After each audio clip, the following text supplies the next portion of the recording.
ассалому алайкум бинандаҳои азизу арҷманд, мутаваҷҷеҳ бошед ба барномаи тиловати ахбор аз телевизиони Тоҷикистон мустақиман пешниҳоди шумо мегардад.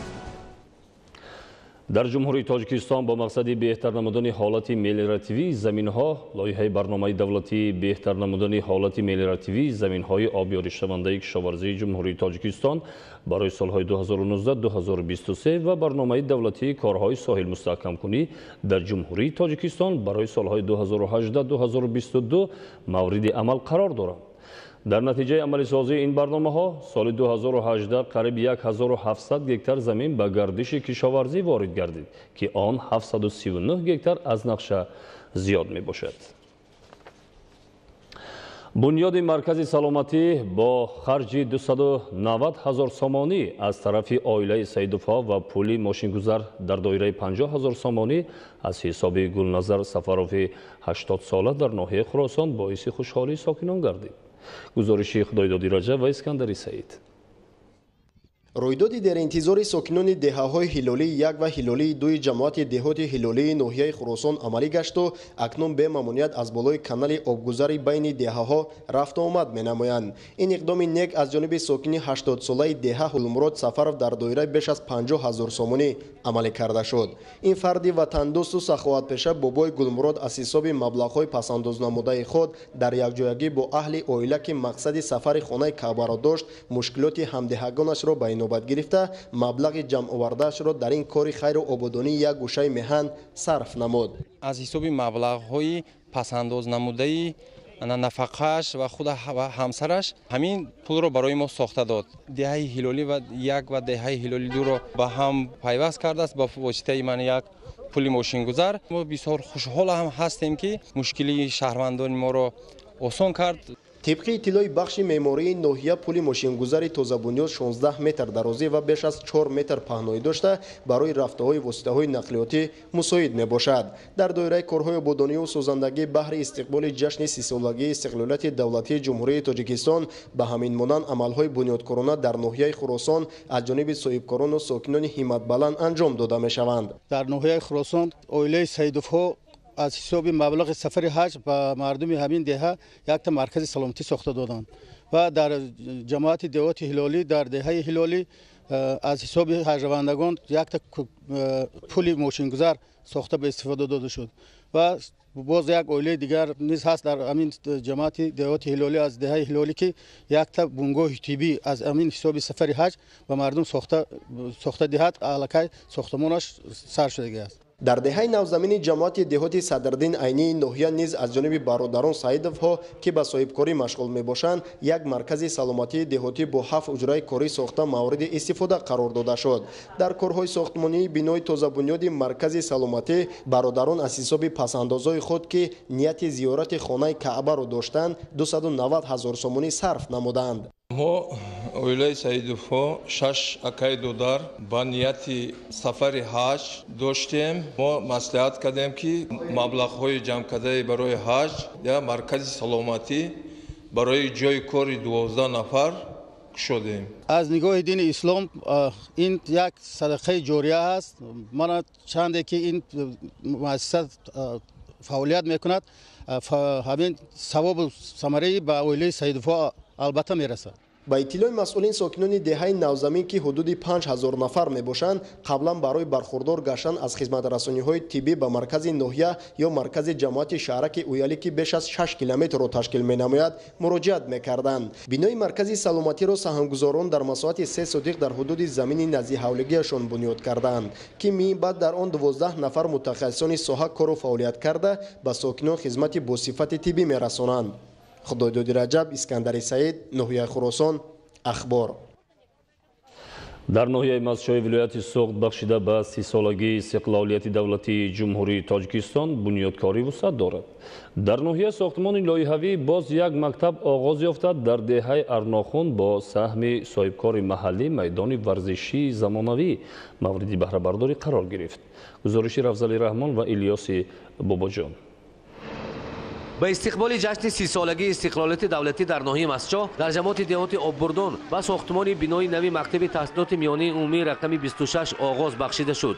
бинои нави мактаб бо фармоиши муассисаи давлатии маркази татбиқи лоиҳаи сохтмон ва муҷаҳҳазгардонии мактабҳо барои 530 ҷойи нишаст дар ду баст сохта мешавад. дар ноҳияи Мастчоҳ 6 майдони варзишӣ сохта шуда, дар ин ҷода соҳибкорон нақши хоса доранд. бунёди маҷмӯи иншооти варзишӣ бо саҳму иқдоми соҳибкори маҳаллӣ Баҳодур Боқиев бо равона намудани беш аз 800 000 сомонӣ аз иқдомҳои шоиста аст. ин иншооти варзишии болопӯшида барои баргузории машқу мусобиқаҳои футбол ва як қатор дигар намудҳои варзиш мутобиқ дорои ҳамаи шароитҳо дар масоҳати 1300 метри мураббаъ бо майдони стандартии 27 ба 45 метр, ҷойи нишаст барои 100 нафар тамошобин сохта шуда, дар маҷмӯъ ҷойи либосивазкунӣ, ҳуҷраҳои оббозӣ ва қаҳвахона мавҷуд аст. дар маросими ифтитоҳи варзишгоҳ таъкид доштанд ки ба бахши хусусӣ барои саҳмгузорӣ дар чунин корҳои бунёдкорию ободонӣ имкониятҳои васеъ дода мешаванд. дар майдони варзишии тозабунёд нахустин қуввоозмоӣ байни дастаҳои футболи наврасони ҷамоати деҳоти обшорону оббурдон баргузор гардид.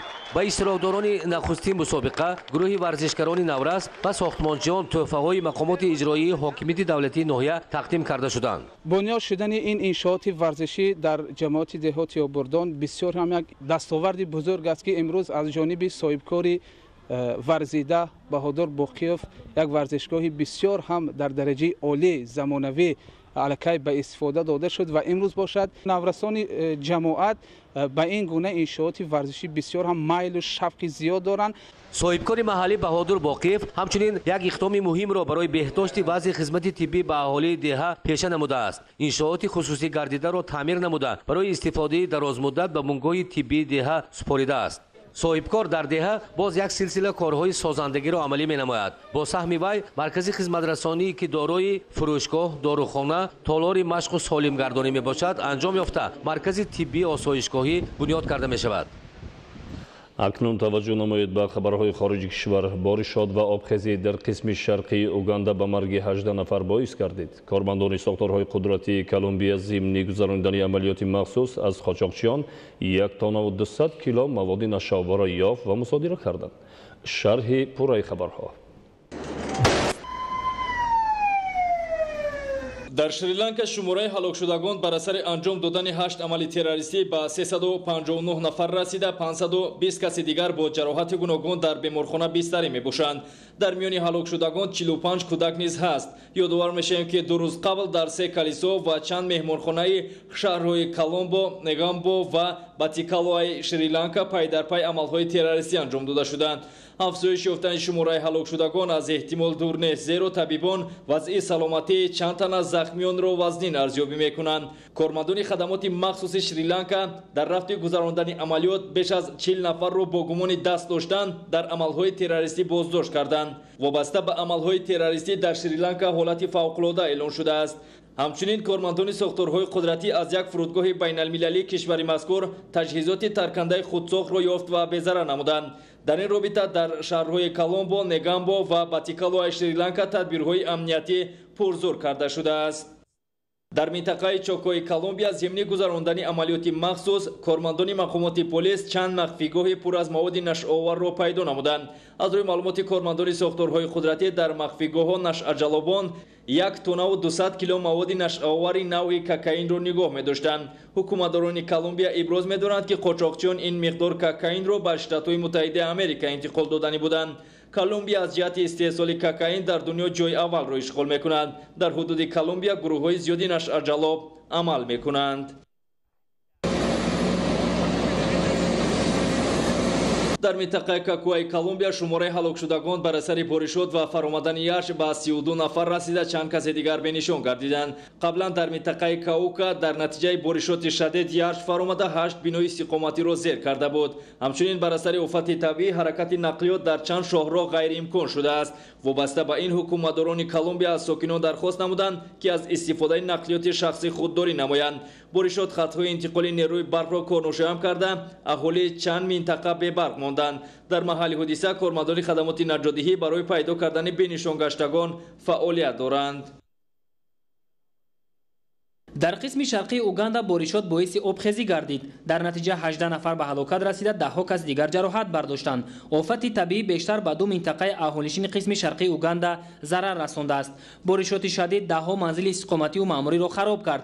طغیان آب خطای انتقال نیروی برق را کنشایم کرده، ساکنان از استفاده برق محروم ماندند. کارمندان خدمات نجاتدهی اهالی را به جایهای بی‌خوف می‌کشانند. همزمان بر اثر بارشات 10 منزل استقامتی در احاطه آبخیزی قرار گرفت. برای برطرف کردن عاقبت‌های آفت طبیعی، کارمندان خدمات داخلدار سفربر کرده شدند.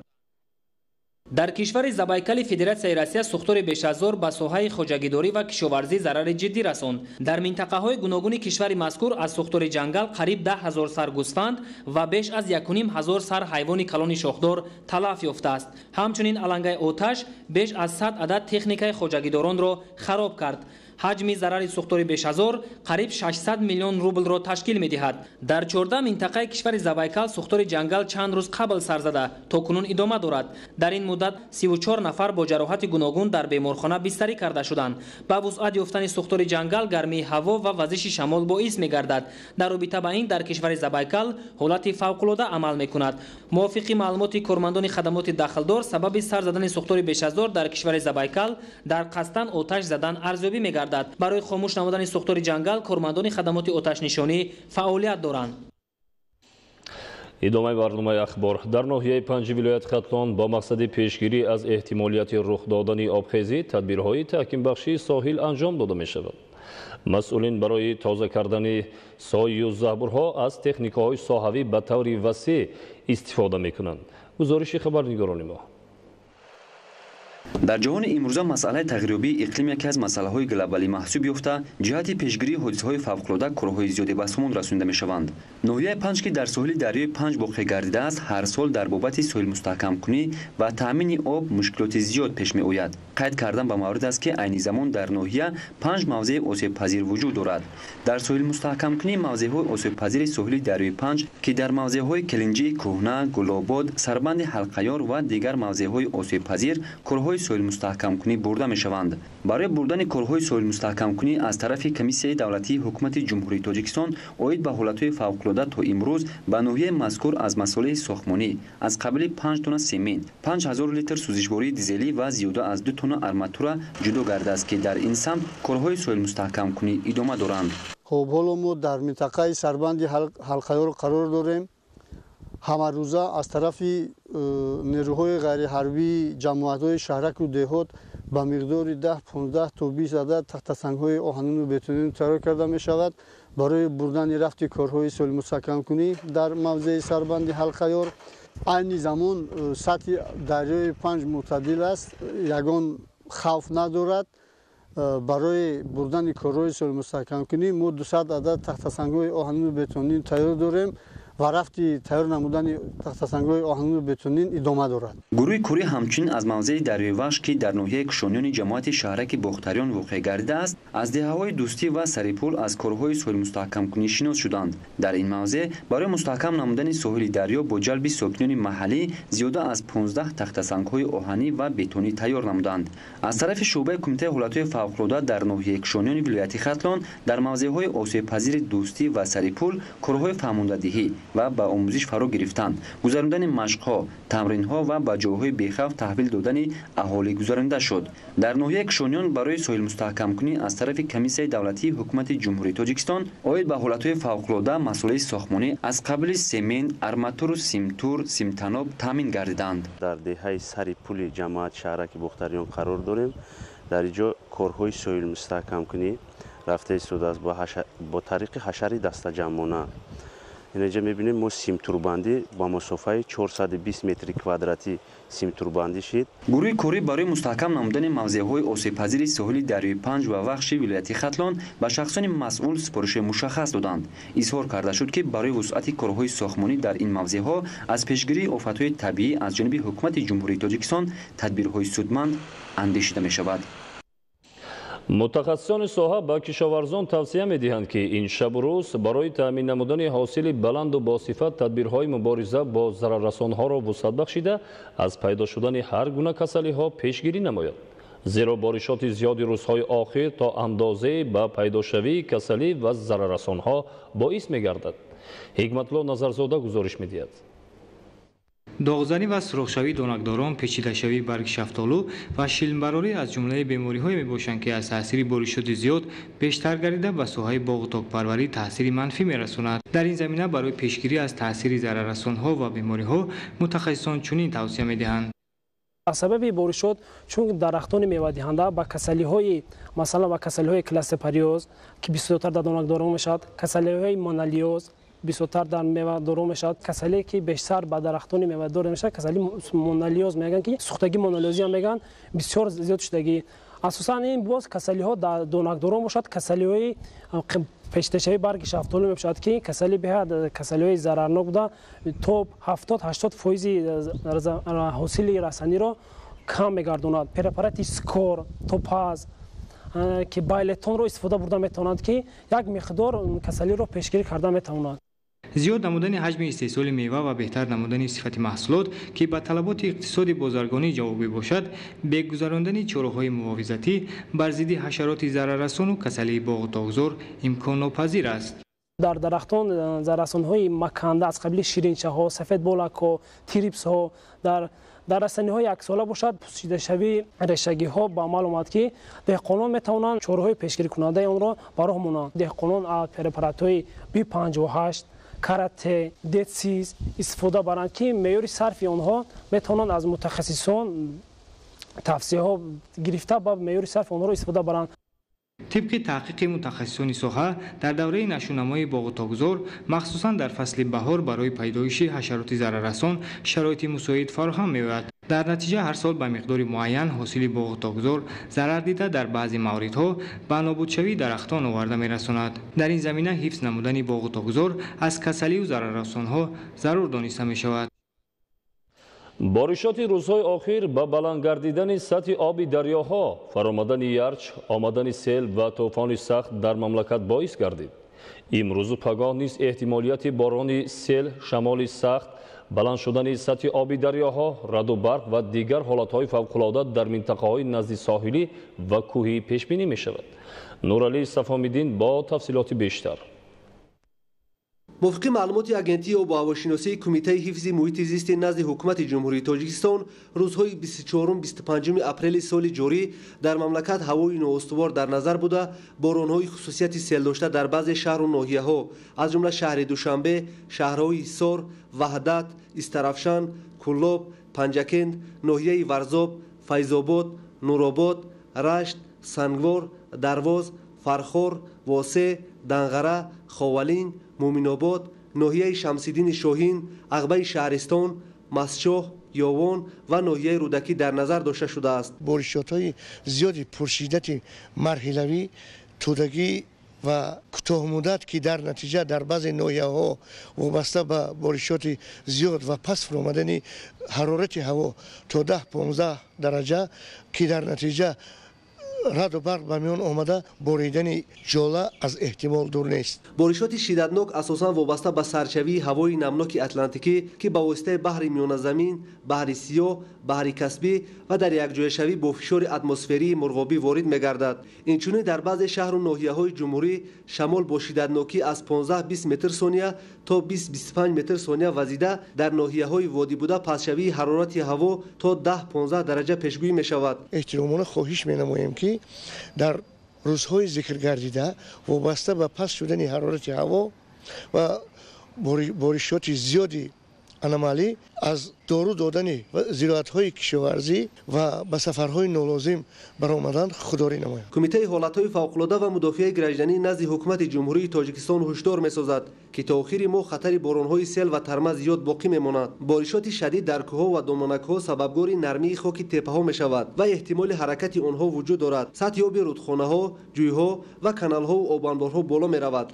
باید قید نمود که طبق معلومات اگنتی آب و هواشناسی کشور در حدود مملکت تا آخر апрел ҳавои номусоид боқӣ монда боришотҳои боронҳои пуршиддати сел осо ва аз он ҷумла боридани жола ва издаи шамоли сахт ва аз ҳама муҳимаш бояд қайд намуд раъду барқ пешгӯӣ карда мешавад. кумитаи ҳолатҳои фавқулода ва мудофиаи гражданӣ назди ҳукумати ҷумҳурии тоҷикистон аз ҳамаи шаҳрвандон аз ҷумла падарону модарон даъват ба амал меорад ки фарзандони худро танҳо ба саҳро ва кӯҳ баромадан нагузоранд. бо назардошти вазъи номусоиди ҳаво аз шаҳрвандон хоҳиш карда мешавад ки дар рӯзҳои болозикр аз баромадан ба саҳро худдорӣ намуда ҷони худро зери хатар нагузоранд. нуралӣ сафомиддин, аҳлиддини карим барои барномаи ахбор.